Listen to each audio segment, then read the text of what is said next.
지금 이 순간에도 누군가는 당신의 착한 마음을 발판 삼아 올라서고 있습니다. 그리고 가장 무서운 사실은 당신이 그것을 사랑이라고 착각하고 있다는 것입니다. 오늘 밤 이 이야기를 끝까지 듣고 나면 당신의 곁에 있는 사람들의 진짜 얼굴이 보이기 시작할 것입니다. 우리가 살아가면서 받는 상처 중에서 가장 치명적인 것은 모르는 사람에게서 오는 것이 아닙니다. 낯선 사람의 무례함은 불쾌하지만 금방 익힙니다. 길거리에서 어깨를 부딪힌 사람의 얼굴을 우리는 일주일 뒤에 기억하지 못합니다. 하지만 내가 믿었던 사람, 내가 시간을 쏟고 마음을 열었던 사람이 건넨 단 한마디의 말은 10년이 지나도 가슴 한가운데 박혀서 녹슬지 않는 못이 됩니다. 그 못은 평소에는 조용히 잠들어 있다가 비슷한 상황이 다가오면 어김없이 깨어나 당신의 심장을 쑤시기 시작합니다.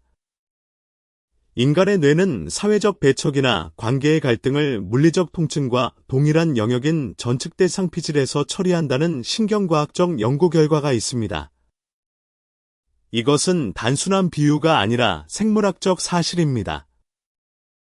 당신이 관계 때문에 가슴이 아프다고 느끼는 그 감각은 실제로 몸이 물리적 타격을 입었을 때와 동일한 뇌의 영역이 활성화되면서 만들어내는 진짜 통증입니다.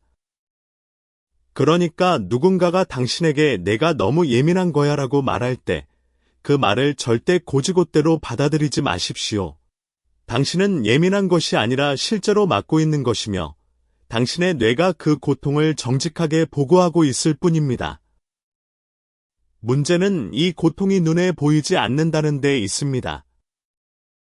팔이 부러지면 깁스를 하고 피가 나면 밴드를 붙이지만 마음에 난 상처에는 아무런 표식이 없습니다. 오히려 웃는 얼굴 뒤에 감춰지고 괜찮아라는 습관적인 대답 뒤에 묻혀버립니다. 그래서 관계의 상처는 더 오래 곰고 더 깊이 썩어 들어갑니다. 겉으로는 멀쩡해 보이는 사람이 어느 날 갑자기 모든 인간관계를 차단하고 세상으로부터 숨어버리는 일이 생기는 이유가 바로 여기에 있습니다. 그 사람은 갑자기 이상해진 것이 아니라 너무 오랫동안 보이지 않는 곳에서 피를 흘리고 있었던 것입니다. 이제부터 우리는 어떤 사람들이 이 보이지 않는 출혈을 일으키는지 그들의 행동 패턴 속에 숨어있는 신호들을 하나하나 짚어보겠습니다.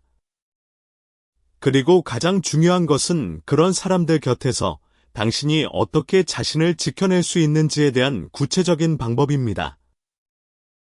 첫 번째로 우리가 반드시 알아봐야 할 사람은 절대로 자신의 잘못을 인정하지 않는 사람입니다. 이런 사람들은 처음부터 발톱을 드러내지 않습니다. 오히려 정반대입니다. 그들은 놀라울 정도로 다정하고 살갑습니다. 당신의 사정을 속속들이 살피고 힘든 일이 생기면 가장 먼저 달려와 위로의 말을 건넵니다. 마치 세상에 둘도 없는 귀인을 만난 것 같은 착각에 빠지게 만듭니다. 하지만 장미의 가시가 꽃잎 뒤에 숨어 있듯이 그들의 본색은 아주 사소한 반응 속에 감춰져 있습니다. 식당 종업원을 대하는 태도, 자기보다 약한 사람을 바라보는 찰나의 눈빛, 작은 이득 앞에서 달라지는 목소리의 톤 같은 것들입니다. 고대 로마의 철학자 세네카는 인간은 고통 속에서 그 본성이 드러난다고 말했지만 현대 사회에서는 오히려 사소한 이득 앞에서 그 밑바닥이 더 선명하게 드러나기도 합니다. 여기서 흥미로운 사실 하나를 말씀드리자면 인간이 타인에게 느끼는 불편한 직감은 원시 시대부터 맹수를 피하기 위해 발달한 생존 본능의 산물이라는 것입니다. 이유 없이 누군가와 대화하고 난 뒤 기가 빠지고 집에 돌아와서도 찜찜한 기분이 가시지 않는다면 그것은 당신의 뇌가 저 사람 위험해라고 비상벨을 울리고 있는 것입니다. 그런데 우리는 그 똑똑한 경보 시스템을 무시하고 내가 너무 예민한가 보다라며 스스로를 검열합니다. 자, 이제 그 직감을 무시하지 않겠다고 다짐한 상태에서 이 유형의 핵심을 들여다봅시다. 관계가 서서히 썩어 들어가는 징후 중 가장 소름 끼치는 것은 다툼 그 자체가 아닙니다. 살다 보면 의견이 충돌하고 목소리가 높아지는 일은 자연스러운 것입니다. 진짜 무서운 것은 책임의 방향이 기묘하게 뒤집히는 순간입니다. 분명 잘못은 상대방이 저질렀는데 이상하게 사과는 내가 하고 있고 죄책감이라는 무거운 짐도 내가 고스란히 떠안게 되는 이 비상식적인 구조 말입니다. 처음에는 한두 번 그러려니 하고 넘깁니다. 그런데 세 번째, 네 번째 같은 패턴이 반복되면 당신은 이상한 질문을 자기 자신에게 던지기 시작합니다. 혹시 내가 정말 잘못한 건 아닐까라고요. 바로 이 지점이 함정입니다. 당신의 판단력이 흐려지기 시작한 것입니다. 왜 이런 일이 벌어지는 걸까요? 이런 사람들에게 사과라는 행위는 마치 자신의 존재 자체가 부정당하는 판결처럼 느껴지기 때문입니다. 그들의 내면에서 내가 틀렸다는 말은 곧 나는 무능하고 가치 없는 사람이다라는 결론과 동의어이기 때문에 본능적으로 방어 기제를 작동시킵니다. 여러분도 이런 경험이 있으실 겁니다. 분명히 그 사람이 날짜를 착각했고 본인이 확인하지 않았으며 명백히 본인의 실수로 일이 틀어졌는데도 입에서 나오는 변명은 매번 새롭고 창의적입니다. 그 예약 앱이 이상해서 내가 그때 확실하게 말을 안 해줬잖아. 요즘 내가 너무 정신이 없어서 그래. 같은 말들이 쏟아집니다. 설명이 길어지고 미사여구가 붙을수록 본질은 하나로 수렴합니다. 내 잘못은 절대 아니다라는 결론입니다. 심리학에서는 이를 자기 고양 편향이라는 개념으로 설명합니다. 성공은 내 덕분이고 실패는 남의 탓이나 상황 탓으로 돌리는 인지적 오류입니다. 인류학적으로 사과라는 행위는 집단 내에서 갈등의 비용을 최소화하기 위해 진화한 고도의 사회적 기술입니다. 다른 영장류들도 화해를 위해 신체 접촉을 하지만 인간만이 복잡한 언어 체계를 통해 자신의 과오를 인정함으로써 상대의 분노를 누그러뜨리는 자발적 굴복을 선택할 수 있습니다. 그런데 이 진화의 산물을 완강히 거부하는 사람들이 있습니다. 그들에게 사과는 세상에서 가장 비싼 사치품인가 봅니다. 문제는 여기서 멈추지 않습니다. 이런 사람과 가까이 지내다 보면 당신은 어느덧 기묘한 역할극에 빠져들게 됩니다. 원래는 상대방이 무릎을 꿇고 사과해야 할 상황인데 어느새 당신이 내가 좀 더 챙겼어야 했는데 내가 괜히 그 말을 꺼냈나라며 자책하고 있는 자신을 발견하게 됩니다. 가해자가 피해자처럼 행동하고 피해자가 가해자의 기분을 살피는 이 뒤틀린 연극 속에서 당신의 자존감은 모래성처럼 허물어집니다.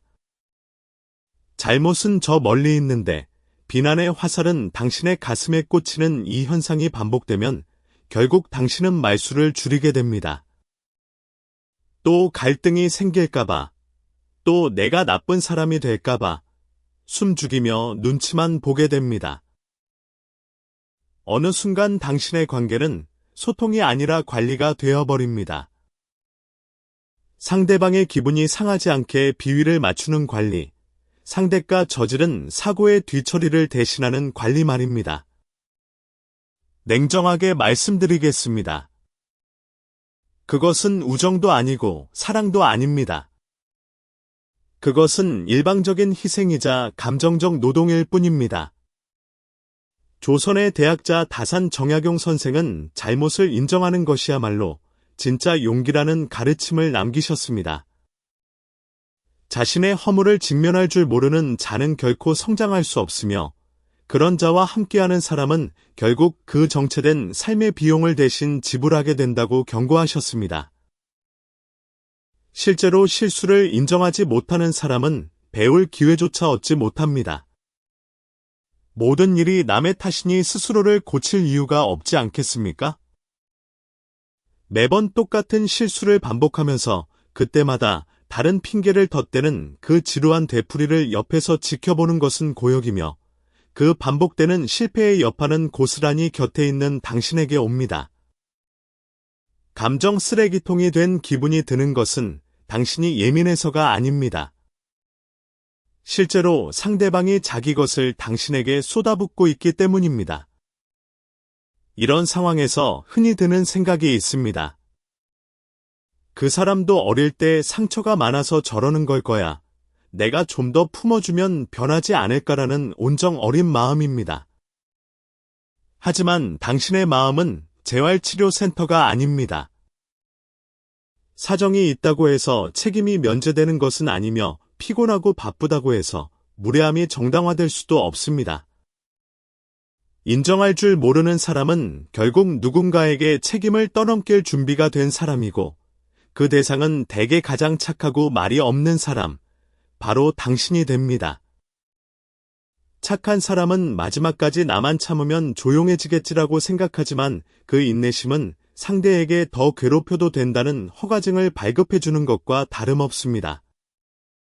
관계는 두 사람이 서로의 무게를 나누어 들 때 유지되는 것이지 한쪽이 밧줄을 놓고 다른 한쪽만 끌려가는 형국이 되어서는 안 됩니다. 당신이 한 발 양보하면 상대는 두 발을 더 내놓으라고 요구할 것이며 한 번 대신 사과해주면 다음에도 당연히 당신의 입에서 미안해라는 말이 나오기를 기대할 것입니다. 그러다 보면 어느 날 문득 거울 속에 비친 자신을 보았을 때 생기를 잃고 핏기 없이 늙어버린 낯선 얼굴과 마주하게 될지도 모릅니다. 마음이 늘 무겁고 그 사람의 이름만 휴대폰 화면에 떠도 심장이 덜컥 내려앉는다면 그것은 관계가 보내는 마지막 경고음입니다. 나이가 들수록 우리에게 필요한 것은 체면이나 넓은 인맥이 아니라 단 한 줌의 평온이라는 사실을 기억하십시오. 두 번째로 우리가 반드시 멀리해야 할 유형은 타인의 비밀을 마치 시장터의 물건처럼 함부로 꺼내 보이는 사람입니다. 겉으로 보기에는 누구보다 친절하고 따뜻해 보이며 다 너 걱정돼서 하는 말인데라는 방패를 앞세우지만 그들의 속내에는 관계의 근간을 뿌리째 흔드는 위험한 습성이 도사리고 있습니다. 비밀이라는 것은 한번 입 밖으로 새어나가 공기 중으로 흩어지는 순간 다시는 원래의 자리로 되돌릴 수 없는 불가역적인 성질을 지니고 있기 때문입니다. 우리는 살아가면서 누구나 마음이 무너지는 순간을 맞이합니다. 가족 간의 불화, 자녀의 문제, 건강의 적신호 혹은 밤잠을 설치게 만드는 돈 문제까지 이런 이야기들은 아무에게나 꺼내놓을 수 없는 것들입니다. 그래서 우리는 아주 신중하게 한 사람을 선택합니다. 정말 너한테만 말하는 거야. 부탁인데 이건 우리끼리만 알고 있자라는 이 한마디 속에는 단순히 정보를 전달하려는 의도 이상의 것이 담겨 있습니다. 그것은 내 가장 취약한 부분을 드러내어 상대방의 손에 맡기겠다는 일종의 영혼의 예금과도 같은 신뢰의 표현입니다. 당신이 누군가에게 비밀을 털어놓는 행위는 내 약점을 당신에게 보여줄 만큼 당신을 믿는다는 뜻이며 그것은 인간이 다른 인간에게 보낼 수 있는 가장 높은 수준의 신뢰 신호입니다. 그런데 어떤 부류의 사람들은 그 소중한 신뢰를 자신의 존재감을 뽐내는 값싼 간식거리로 변질시켜버립니다. 아주 자연스럽게 그리고 너무나도 가볍게 말입니다. 이들이 비밀을 누설할 때 사용하는 단골 핑계는 늘 비슷합니다. 내가 그 사람 너무 걱정돼서 좋은 뜻으로 물어본 거야. 나쁜 뜻으로 그런 거 아닌 거 알잖아 같은 말들입니다. 하지만 비밀을 흘리는 그 찰나의 순간부터 이미 선의는 사라진 것입니다. 동기가 무엇이든 결과적으로 상대를 다치게 했다면 그것은 명백한 가해 행위입니다. 흥미로운 어원 하나를 알려드리자면 가십이라는 영어 단어의 어원은 원래 대부나 대모처럼 신 앞에서 맺어진 아주 가깝고 성스러운 친척 관계를 뜻했다고 합니다. 가장 친밀해야 할 관계에서 나오는 언어가 이제는 누군가를 등 뒤에서 찌르는 칼날이 되었으니 참으로 아이러니한 일입니다. 비밀을 퍼뜨리는 사람들의 전형적인 특징 중 하나는 말이 유독 길고 부연 설명이 많다는 점입니다. 정작 미안함이라는 핵심은 쏙 빠진 채 딱 한 명한테만 살짝 물어본 거야라고 변명합니다. 하지만 며칠이 지나면 그 한 명은 기하급수적으로 늘어나 둘이 되고 셋이 되며 어느새 주변 전체가 당신의 사정을 안주 삼아 이야기하고 있는 광경을 목격하게 됩니다. 더 끔찍한 것은 그 과정에서 사실이 기묘하게 변형된다는 점입니다. 처음에는 단순히 명절 준비로 부부 사이에 말다툼이 좀 있었다는 이야기가 건너 전달되는 사이 전혀 다른 이야기로 변질되어 원래의 진실과는 아무런 관계도 없는 괴담이 되어버립니다. 없는 말이 덧붙여지고 감정은 과장되며 누군가의 악의적인 상상이 마치 확인된 사실인 것처럼 굳어지는 것입니다. 심리학적으로 이런 행위는 타인을 조종하거나 자신의 사회적 입지를 강화하기 위해 정보를 전략적으로 이용하는 마키아벨리적 지능의 어두운 측면으로 설명될 수 있습니다. 그들에게 타인의 고통은 자신의 정보력을 과시하기 위한 사회적 화폐에 불과합니다. 이 이야기를 하면 사람들이 나를 주목하겠지. 내가 이만큼 사정을 잘 아는 사람이라는 것을 보여줄 수 있겠지라는 알량한 우월감이 그들의 뇌를 지배하는 것입니다. 당신이 꼭 기억해야 할 원칙이 하나 있습니다. 남의 비밀을 당신에게 쉽게 옮기는 사람은 당신의 비밀 또한 다른 곳에서 아주 쉽게 발설할 사람이라는 사실입니다. 이것은 인간관계의 물리 법칙과 같아서 예외가 거의 없습니다. 처음에는 아주 달콤하게 접근할 것입니다. 나는 오직 너만 믿고 하는 말이야 라고 말이죠. 하지만 정말로 비밀을 소중히 여기는 사람은 입이 무겁습니다. 묻지 않으면 먼저 꺼내지 않고 상대가 털어놓은 아픔을 자신의 가슴 속에 묻어둘 줄 압니다. 반대로 입이 가벼운 사람은 나만 아는 이야기라는 화려한 포장지로 사람들의 관심을 끌어들입니다. 그리고 그 포장지를 뜯는 순간 당신의 소중했던 이야기는 더 이상 안전하지 않은 떠도는 소문으로 전락합니다. 다산 정약용 선생은 입을 병목처럼 좁게 하라는 가르침을 통해 비밀을 지키는 것이 신의의 시작이라는 점을 강조하셨습니다. 신뢰라는 것은 거창한 계약서에서 생기는 것이 아닙니다. 상대방의 사정 하나를 끝까지 지켜주는 것, 그 작은 약속을 지키는 태도에서부터 사람이 사람을 존중하는 기본이 시작되는 법입니다.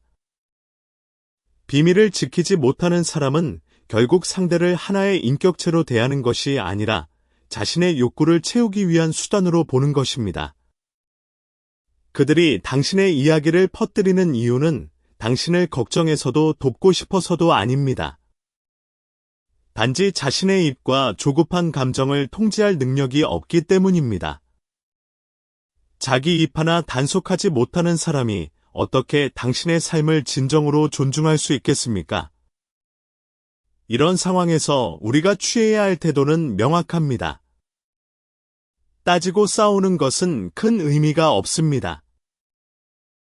이미 엎질러진 물은 주워 담을 수 없고 그들에게 화를 내봤자 돌아오는 대답은 뻔합니다. 내가 뭐 죽을 죄를 지었어. 다 잘되라고 한 소리인데 너 왜 이렇게 예민해라는 역공을 받을 뿐입니다. 타인의 마음을 다치게 하고도 그 아픔의 깊이를 헤아리지 못하는 사람들에게 공감을 기대하는 것은 사막에서 오아시스를 찾는 것만큼이나 헛된 일입니다. 그러니 당신의 마음을 닫으십시오. 더 이상 중요한 정보를 주지 마십시오. 사적인 대화의 빈도를 줄이고 관계의 깊이를 얕게 유지하며 철저하게 거리를 두어야 합니다. 앞으로 누군가에게 마음의 짐을 털어놓기 전에 딱 한 가지만 관찰해 보십시오. 그 사람이 평소에 다른 사람의 사정을 당신에게 어떤 식으로 전해왔는지를요. 이거 내가 들은 건데 말이야라며 남의 불행을 흥미진진한 이야깃거리처럼 늘어놓던 사람이었다면 그에게는 당신의 진심을 절대 맡기지 마십시오. 그것은 신뢰를 쌓는 것이 아니라 시한폭탄을 건네는 것과 같습니다. 나이가 들수록 관계의 양보다 질이 훨씬 더 중요해진다는 점을 우리는 뼈저리게 깨닫습니다. 매일같이 수십 통의 연락을 주고받는 것이 중요한 게 아닙니다. 진짜 중요한 것은 내가 가장 취약해졌을 때 내 부끄럽고 아픈 이야기가 안전하게 머무를 수 있는 방패 같은 사람이 곁에 있느냐는 것입니다. 타인의 비밀을 무겁게 여길 줄 아는 사람은 당신의 마음 또한 귀하게 지켜줄 사람입니다.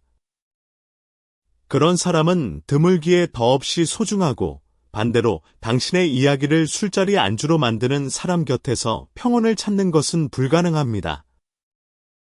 입이 가벼운 사람과는 가벼운 인사만 나누고 깊은 진심은 오직 그 무게를 견딜 수 있는 사람에게만 허락하는 것. 그것이 당신의 품격과 평온을 지키는 길입니다. 세 번째로 경계해야 할 유형은 모든 대화의 마침표를 결국 자기 이야기로 찍는 사람입니다. 우리는 흔히 대화를 마음의 주고받음이라고 표현합니다. 내가 한마디를 건네면 상대가 그 말을 따뜻하게 받아주고 다시 그 온기를 담아 돌려주는 일종의 아름다운 교환과 같은 것입니다. 하지만 어떤 사람과의 대화는 교환이 아니라 일방적인 독점에 가깝습니다. 분명히 내가 먼저 입을 뗐는데 정신을 차려보면 나는 관객석으로 밀려나 있고 무대 위에는 조명을 독차지한 상대방의 독백이 끝없이 이어지고 있는 광경을 발견하게 됩니다. 이들은 겉보기에는 사교성이 풍부하고 경험도 많아 보이며 분위기를 주도하는 유능한 화자처럼 느껴집니다.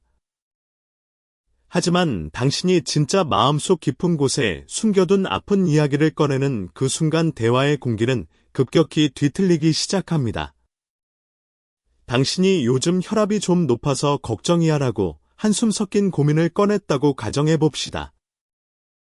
건강한 관계라면 어머 많이 걱정되겠다.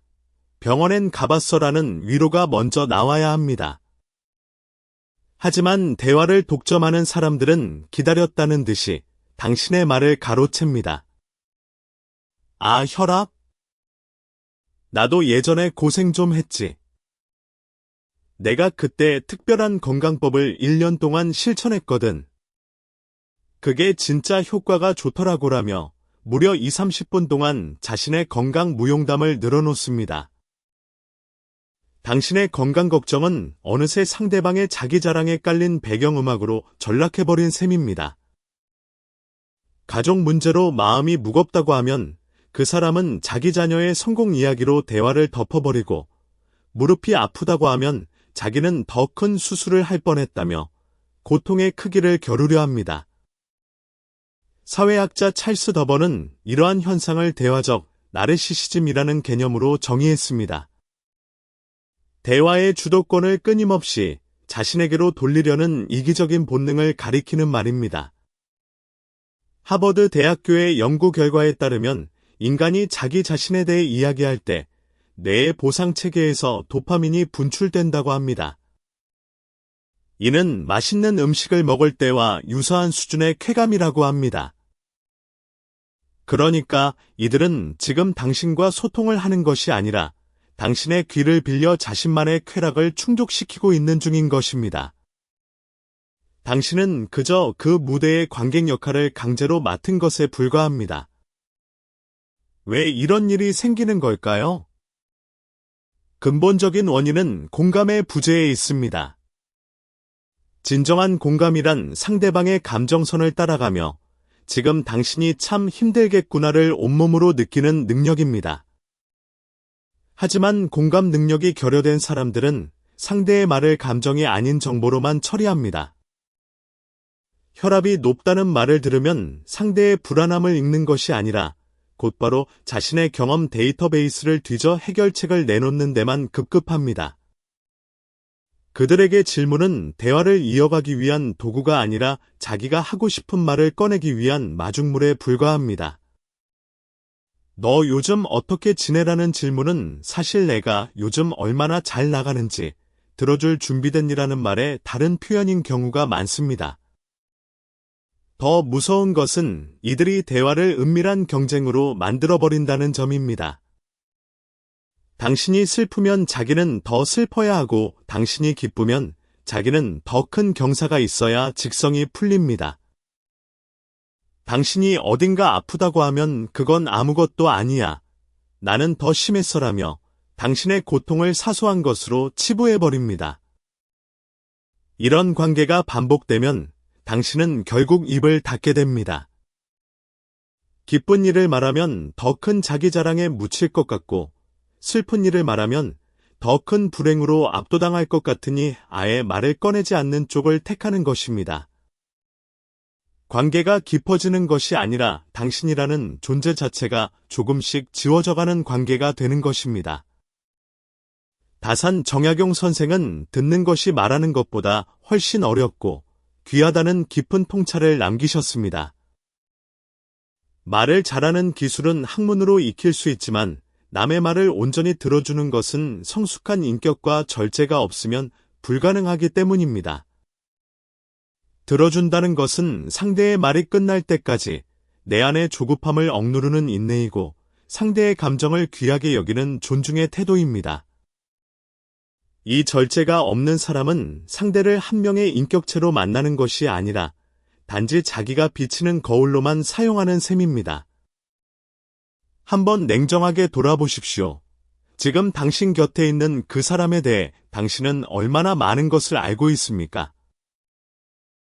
아마 그 집안의 세세한 사정까지 훤히 꿰고 계실지도 모릅니다. 그런데 반대로 그 사람은 당신에 대해 무엇을 알고 있습니까? 당신이 요즘 무엇 때문에 밤잠을 설치는지, 어떤 소소한 일에 가슴이 설레는지 단 한 번이라도 진지하게 물어본 적이 있습니까? 관심이 없으면 질문이 사라지고 질문이 사라지면 공감의 통로는 영원히 닫히게 됩니다. 오래 만났다고 해서 무조건 깊은 관계가 아닙니다. 귀해지는 관계는 내 이야기가 상대방의 가슴이라는 안전한 항구에 도착해 쉴 수 있는 관계여야 합니다. 만약 당신이 대화 후에 늘 허탈함을 느낀다면 그것은 결코 당신의 표현력이 부족해서가 아닙니다. 애초에 상대방이 내어준 그릇이 너무 작아서 당신의 마음을 담아낼 자리가 없었을 뿐입니다. 자기로 가득 찬 사람의 귀에는 타인의 목소리가 들어갈 틈이 없습니다. 저 사람 원래 말이 많아라고 웃으며 넘기지 마십시오. 그 반복되는 무관심이 결국 당신의 마음을 텅 비게 만들 테니까요. 이제는 당신의 목소리를 귀하게 여기는 사람 곁에 머무십시오. 내 문장이 끝나기도 전에 나도 말이야라며 가로채지 않는 사람, 내가 아프다고 할 때 해결책 대신 참 고생 많았다며 곁에 앉아주는 사람, 그런 사람이 진짜 사람입니다. 만나고 난 뒤 에너지가 충전되는 것이 아니라 오히려 방전되어 버린다면 그 관계는 이미 당신에게 해가 되고 있는 것입니다. 당신의 목소리가 존중받지 못하는 곳에서 당신의 인생 또한 작아지게 두지 마십시오. 당신은 누군가의 독백을 들어주기 위해 존재하는 배경이 아닙니다. 네 번째로 경계해야 할 존재는 자신의 감정을 통제하지 못한 채 주변을 무차별적으로 폭격하는 정서적 시한폭탄 같은 사람입니다. 독한 말은 시간이 지나면 흉터라도 남기고 끝이 나지만 시도 때도 없이 터지는 감정의 파편들은 당신의 신경계를 만성적인 긴장 상태로 몰아넣습니다.